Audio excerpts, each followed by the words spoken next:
गगन GS study point पर आप सभी का स्वागत है। उत्तर प्रदेश पुलिस भर्ती 2024 के एग्जाम के लिए आज की क्लास में हम लोग पढ़ेंगे हिंदी भाषा में दिए जाने वाले कुछ महत्वपूर्ण पुरस्कारों और कुछ महत्वपूर्ण रचनाओं और रचनाकारों के बारे में, जहां से 8 से 10 नंबर का क्वेश्चन एग्जाम में कंफर्म आएगा।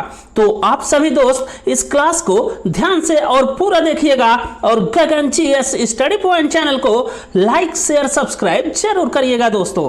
तो आइए शुरू करते हैं आज की क्लास।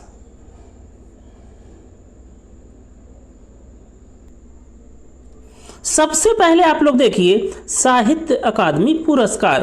तो साहित्य अकादमी पुरस्कार की स्थापना हुई थी 12 मार्च 1954 को और इस पुरस्कार में दोस्तों दिया जाता है कुल 1 लाख रुपए और साहित्य अकादमी पुरस्कार कुल 22 भाषाओं में प्रदान किया जाता है। और इसके बाद आप लोग ध्यान रखिएगा कि पहला साहित्य अकादमी पुरस्कार दिया गया 1955 में माखनलाल चतुर्वेदी को उनकी कविता संग्रह हिम तरंगनी के लिए।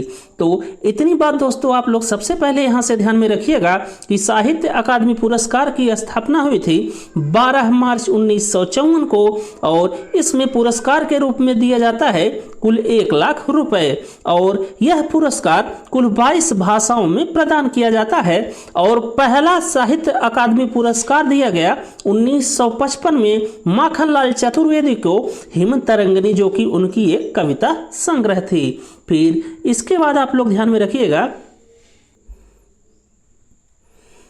2023 में साहित्य अकादमी पुरस्कार दिया गया था संजीव को उनकी रचना मुझे पहचानो के लिए, जो कि था एक उपन्यास। फिर इसके पहले 2022 में साहित्य अकादमी पुरस्कार दिया गया था बद्री नारायण जी को उनकी रचना तुमड़ी के शब्द के लिए, जो कि था एक कविता संग्रह। फिर इसके पहले 2021 में साहित्य अकादमी पुरस्कार मिला था दया प्रकाश सिन्हा को उनकी रचना सम्राट अशोक के लिए, जो कि था एक नाटक। फिर इसके पहले 2020 में साहित्य अकादमी पुरस्कार दिया गया अनामिका जी को उनकी रचना टोकरी के लिए, जो कि था एक कविता संग्रह। फिर 2019 में साहित्य अकादमी पुरस्कार दिया गया था नंद किशोर आचार्य को उनकी रचना छीलते हुए अपने को, जो कि था एक कविता संग्रह। फिर इसके पहले 2018 में साहित्य अकादमी पुरस्कार दिया गया था चित्रा मुदगल को उनकी रचना post box number 203 Nala Sopara, जो कि था एक उपन्यास। फिर 2017 में साहित्य अकादमी पुरस्कार दिया गया था रमेश कुंतल मेघ को उनकी रचना विश्वामिथिक सरित सागर, जो कि था दोस्तों एक साहित्यिक समीक्षा। फिर 2016 में साहित्य अकादमी पुरस्कार दिया गया नासिरा शर्मा जी को उनकी रचना पराजित के लिए, जो कि था एक उपन्यास। फिर इसके पहले 2015 में साहित्य अकादमी पुरस्कार दिया गया था रामदरस मिश्र जी को उनकी रचना आग की हंसी के लिए, जो कि था एक कविता संग्रह। फिर इसके बाद आप लोग ध्यान में रखिएगा कि 2014 में साहित्य अकादमी पुरस्कार दिया गया था रमेश चंद्र शाह जी को उनकी रचना विनायक के लिए, जो कि था एक उपन्यास। और 2013 में साहित्य अकादमी पुरस्कार दिया गया था मृदुला गर्ग जी को उनकी रचना मिलजुल मन के लिए, जो कि था एक उपन्यास। इसके बाद आप लोग नोट्स में ध्यान रखिएगा कि 1968 में साहित्य अकादमी पुरस्कार दिया गया था हरिवंश राय बच्चन जी को उनकी रचना दो चट्टानों के लिए, जो कि था एक कविता संग्रह। और 1960 में साहित्य अकादमी पुरस्कार मिला था दोस्तों सुमित्रा नंदन पंत जी को उनकी रचना काला और बूढ़ा चांद के लिए, जो कि था एक कविता संग्रह। फिर 1959 में साहित्य अकादमी पुरस्कार दिया गया था रामधारी सिंह दिनकर जी को उनकी रचना संस्कृत के 4 अध्याय के लिए। तो बस दोस्तों आपको साहित्य अकादमी पुरस्कार में इतने लोगों का नाम ध्यान रखना है, यहीं से क्वेश्चन एग्जाम में आ जाएगा।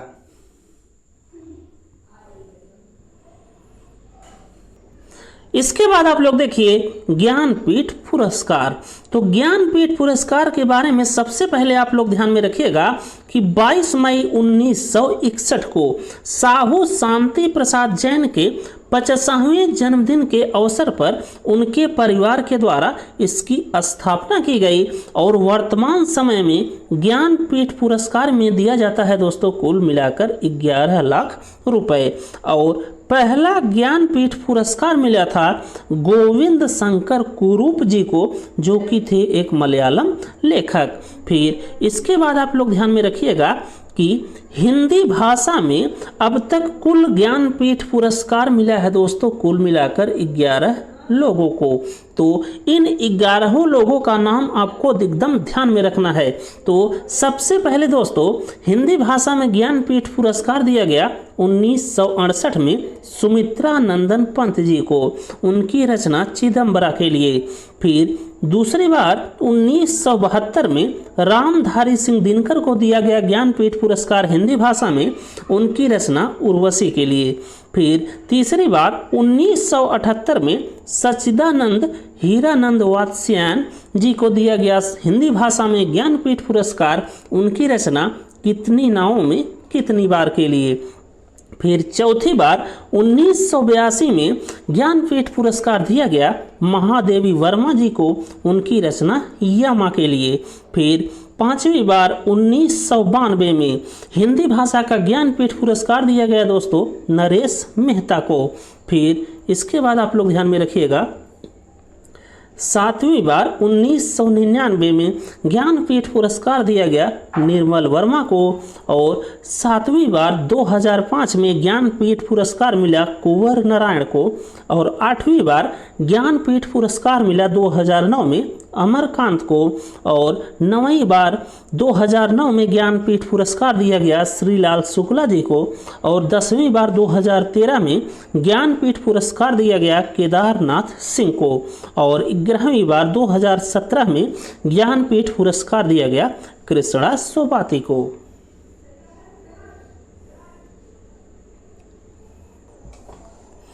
इसके बाद आप लोग देखिए भारत भारती सम्मान।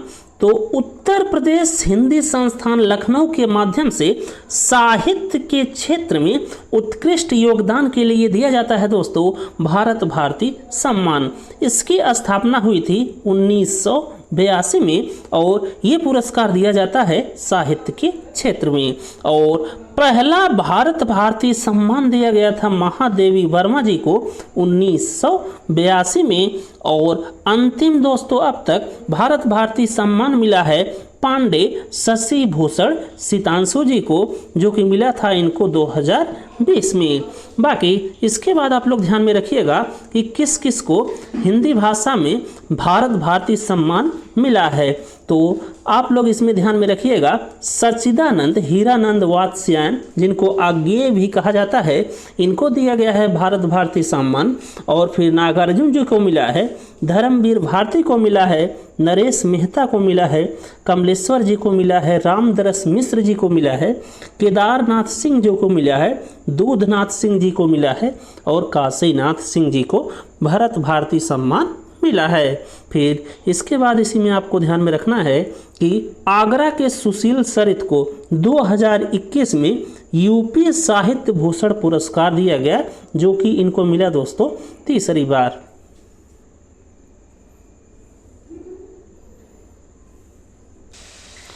इसके बाद आप लोग देखिए मूर्ति देवी पुरस्कार, और इसकी स्थापना हुई थी 1961 में और ये पुरस्कार दिया जाता है कुल 22 भाषाओं में। फिर इसके बाद आप लोग ध्यान में रखिएगा कि भारतीय ज्ञानपीठ न्यास के द्वारा ये पुरस्कार दोस्तों संचालित होता है या दिया जाता है। और मूर्ति देवी पुरस्कार साहित्य में उत्कृष्ट कार्य के लिए दिया जाता है। और पहला मूर्ति देवी पुरस्कार मिला था 1983 में कन्नड़ लेखक नागराज राव जी को। और हिंदी का पहला मूर्ति देवी पुरस्कार मिला था दोस्तों 1984 में वीरेंद्र कुमार सकलेचा को। और अंतिम मिला था मूर्ति देवी पुरस्कार, जो कि मिला 2019 में हिंदी भाषा में, और ये मिला था विश्वनाथ प्रसाद तिवारी जी को।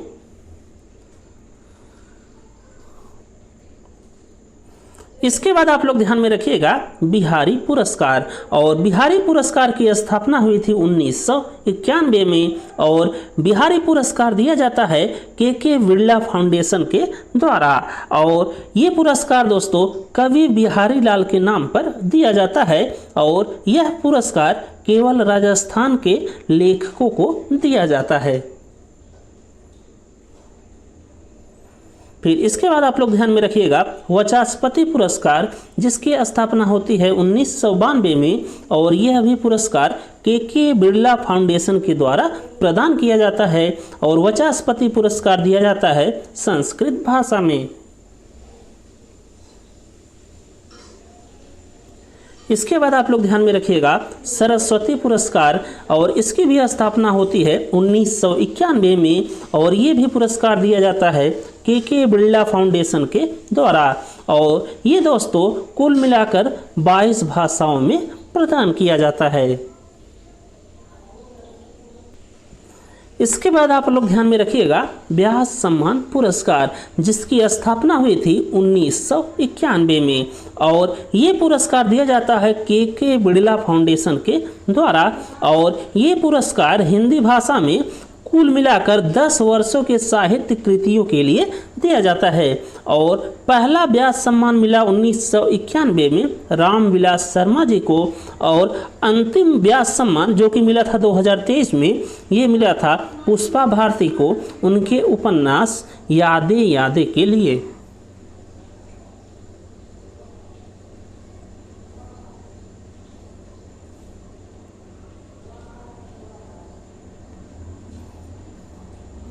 इसके बाद दोस्तों आप लोग कुछ महत्वपूर्ण तथ्य हैं उसे ध्यान में रखिएगा। तो इसमें आपको सबसे पहले ध्यान में रखना है कि हिंदी दिवस मनाया जाता है हर वर्ष 14 सितंबर को और अंतर्राष्ट्रीय मातृभाषा दिवस मनाया जाता है 21 फरवरी को। और इसके बाद आप लोग ध्यान में रखिएगा केंद्रीय भारतीय भाषा संस्थान, इसका हेडक्वार्टर या मुख्यालय है दोस्तों मैसूर कर्नाटक में और इसकी स्थापना हुई थी 1965 में। फिर इसके बाद आपको ध्यान में रखना है केंद्रीय हिंदी समिति, इसकी स्थापना हुई थी 1967 में और इसके अध्यक्ष होते हैं भारत के वर्तमान समय के प्रधानमंत्री जी। फिर इसके बाद आप लोग ध्यान में रखिएगा भाषा समिति और राजभाषा विभाग, इसके अध्यक्ष होते हैं भारत के वर्तमान समय के गृह मंत्री महोदय। और फिर इसके बाद आप लोग ध्यान में रखिएगा भारतीय भाषा परिषद, इसका हेडक्वार्टर या मुख्यालय स्थित है दोस्तों कोलकाता में। फिर एक बात और आप लोग ध्यान में रखिएगा कि भारत में जो भाषाएं बोली जाती हैं दोस्तों उसमें सबसे अधिक जो भाषा बोली जाती है वो है हिंदी। फिर इसके बाद दूसरे स्थान पर है बंगाली, फिर इसके बाद है मराठी, फिर इसके बाद है तेलुगु और फिर इसके बाद है तमिल। इसके बाद आप लोग देखिए प्रसिद्ध कवि लेखक और उनकी रचनाओं के बारे में। तो इसमें सबसे पहले आप लोग देखिए प्रमुख कवि और उनकी रचनाएं। तो इसमें दोस्तों आपको ध्यान में रखना है सबसे पहला नाम और वो है रसखान जी का और इनकी रचनाओं में आपको ध्यान में रखना है इनकी रचनाएं हैं प्रेम वाटिका और दान लीला। फिर इसके बाद आप लोग ध्यान में रखिएगा कबीर दास जी का नाम और इनकी रचनाएं हैं बीजक, साखी, शबद, रामायणी। फिर इसके बाद आप लोग ध्यान में रखिएगा तुलसीदास जी का नाम और इनकी प्रमुख रचनाएं हैं रामचरितमानस, कवितावली, गीतावली, दोहावली और विनय पत्रिका। फिर इसके बाद आप लोग ध्यान में रखिएगा सूरदास जी का नाम, जिनकी प्रमुख रचनाएं हैं यह कविता संग्रह है साहित्य लहरी और सूरसागर। फिर इसके बाद आप लोग ध्यान में रखिएगा मीराबाई जी का नाम और इनकी प्रमुख रचनाएं हैं राग गोविंद, राग सोरठा, गीत गोविंद का टीका। फिर इसके बाद आप लोग ध्यान में रखिएगा रामधारी सिंह दिनकर जी का नाम और इनकी प्रमुख रचनाएं हैं कुरुक्षेत्र, उर्वशी, रश्मिरथी, रेणुका और इतिहास के आंसू। फिर इसके बाद है मैथिली शरण गुप्त जी और इनकी प्रमुख रचनाएं हैं साकेत और भारत भारती।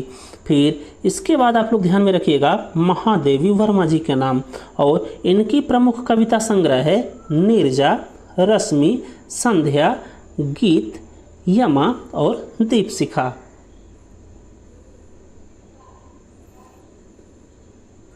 फिर इसके बाद आप लोग ध्यान में रखिएगा हरिवंश राय बच्चन जी का नाम, और इनकी प्रमुख रचना है मधुशाला, मधु कलश और मधुबाला।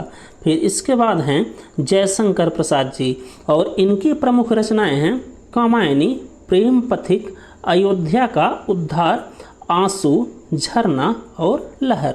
फिर इसके बाद हैं अयोध्या सिंह उपाध्याय, और इनकी रचना है प्रिय प्रवास, वैदेही और वनवास।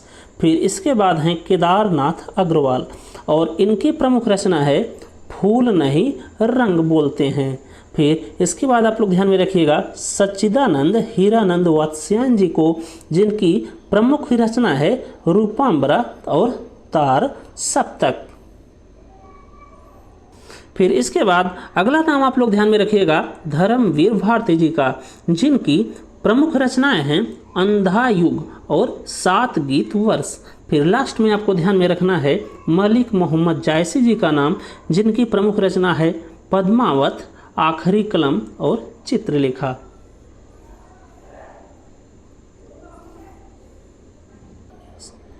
इसके बाद आप लोग देखिए प्रसिद्ध उपन्यासकार और उनके उपन्यासों के नामों के बारे में। तो इसमें आप लोग ध्यान में रखिएगा सबसे पहला नाम मुंशी प्रेमचंद जी को, और इनके प्रमुख उपन्यास हैं गोदान, गबन, रंगभूमि, कर्मभूमि, सेवा सदन, कायाकल्प और मंगलसूत्र। फिर इसके बाद आप लोग ध्यान में रखिएगा धर्मवीर भारती जी का नाम, जिनके प्रमुख उपन्यास हैं गुनाहों का देवता, सूरज का 7वां घोड़ा। फिर इसके बाद आप लोग ध्यान में रखिएगा सच्चिदानंद हीरानंद वात्स्यायन जी को, जिनके प्रमुख उपन्यास हैं नदी द्वीप, शेखर एक जीवनी। फिर इसके बाद अगला नाम आपको ध्यान में रखना है नागार्जुन जी का, और इनके प्रमुख उपन्यास हैं नई पौध और दुख मोचन। फिर इसके बाद अगला नाम है यशपाल जी का, जिनके कुछ प्रमुख उपन्यास हैं अमिता, झूठा सच और पार्टी कॉमरेड। फिर इसके बाद आप लोग ध्यान में रखिएगा भगवती चरण वर्मा जी का नाम, जिनके कुछ प्रमुख उपन्यास हैं पतन और चित्रलेखा। फिर इसके बाद हैं हजारी प्रसाद द्विवेदी जी, जिनके प्रमुख उपन्यास हैं बाण भट्ट की आत्मकथा, और ये बहुत इंपॉर्टेंट है दोस्तों, इसे आप लोग ध्यान में रखिएगा। फिर इसके बाद हैं अयोध्या सिंह उपाध्याय, जिनके उपन्यास हैं ठेठ हिंदी का ठाठ। फिर इसके बाद आप लोग ध्यान में रखिएगा जैनेन्द्र कुमार जी का नाम, जिनके कुछ प्रमुख उपन्यास हैं परख, सुनीता, त्यागपत्र और कल्याणी।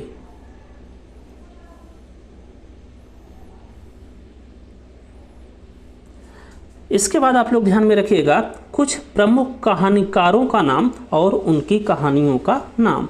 तो इसमें भी आप लोग सबसे पहले ध्यान में रखिएगा मुंशी प्रेमचंद जी का नाम, जिनकी कुछ प्रमुख कहानियाँ दी गई हैं यहाँ पर, उनका नाम आप लोग ध्यान में रखिएगा। तो ये है दोस्तों नमक का दरोगा, पूस की रात, पंच परमेश्वर, कफन, ईदगाह, मनसरोवर और नवजीवन। फिर इसके बाद हैं जयशंकर प्रसाद जी, और इनके द्वारा लिखी गई कुछ प्रमुख कहानियां हैं पुरस्कार, आंधी, आकाशदीप और छाया। फिर इसके बाद हैं रामचंद्र शुक्ल जी, और इनकी प्रमुख कहानी है 11 वर्ष का समय। इसके बाद आप लोग ध्यान में रखिएगा सुदर्शन जी का नाम, और इनकी प्रमुख कहानी है हार की जीत। फिर इसके बाद हैं यशपाल जी, और इनकी प्रमुख कहानी का नाम है दोस्तों फूलों का कुर्ता। फिर लास्ट में आप लोग ध्यान में रखिएगा कृष्णा सोबाती जी का नाम, और इनके द्वारा लिखी गई प्रमुख कहानी है मित्रों मरजानी, सिक्का बदल गया।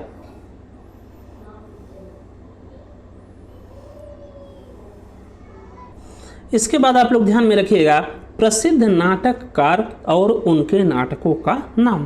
तो इसमें आपको सबसे पहले ध्यान में रखना है सुमित्रा नंदन पंत जी का नाम, और इनके नाटक का नाम है ज्योत्सना।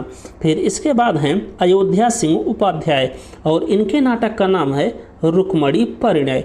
फिर इसके बाद हैं भारतेंदु हरिश्चंद्र जी, और इनके नाटक का नाम है भारत जननी, अंधेर नगरी, रत्नावली, भारत दुर्दशा और मुद्रा राक्षस।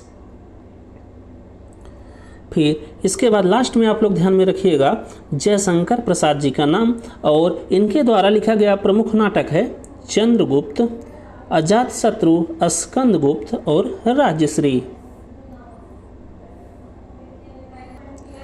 इसके बाद दोस्तों आप लोग देखिए प्रमुख निबंधकार और उनके द्वारा लिखे गए कुछ प्रमुख निबंध। तो इसमें सबसे पहला नाम आप लोग ध्यान में रखिएगा रामचंद्र शुक्ल जी का नाम, और इनके द्वारा लिखा गया प्रमुख निबंध है चिंतामणि। फिर इसके बाद है रामधारी सिंह दिनकर, और इनके द्वारा लिखा गया निबंध है रेती के फूल और नारीश्वर। फिर इसके बाद आपको अगला नाम ध्यान में रखना है महावीर प्रसाद द्विवेदी जी का, और इनके द्वारा लिखा गया प्रमुख निबंध है नाट्यशास्त्र।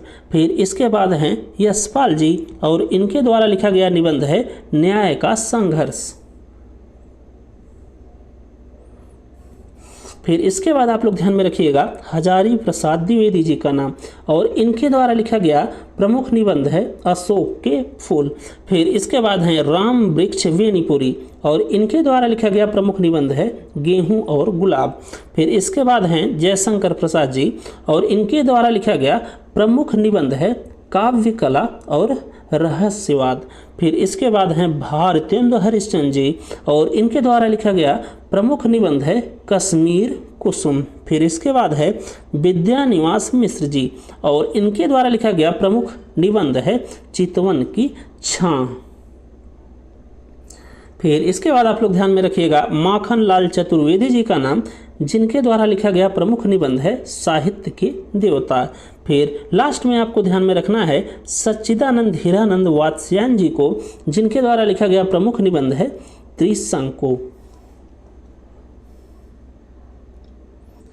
इसके बाद नोट्स में आप लोग लास्ट में ध्यान में रखिएगा कि आदि कवि कहा जाता है महर्षि वाल्मीकि जी को।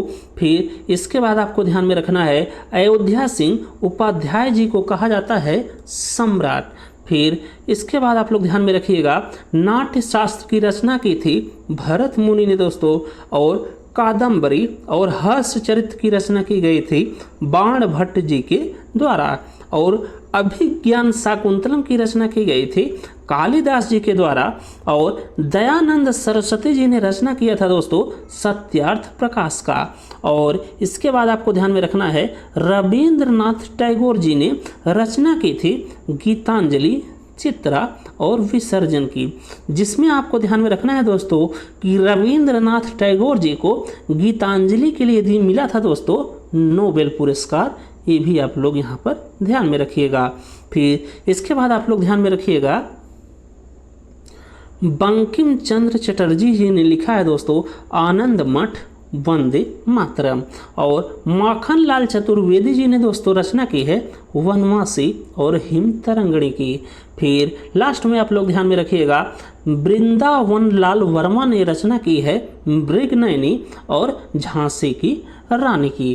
फिर बस दोस्तों इस क्लास में बस इतना ही। अगर आपको हमारी ये क्लास अच्छी लगी हो तो आप सभी दोस्त गगन GS स्टडी पॉइंट चैनल को लाइक कीजिए, शेयर कीजिए, सब्सक्राइब कीजिए। थैंक यू दोस्तों, जय हिंद। मिलते हैं अगली क्लास में।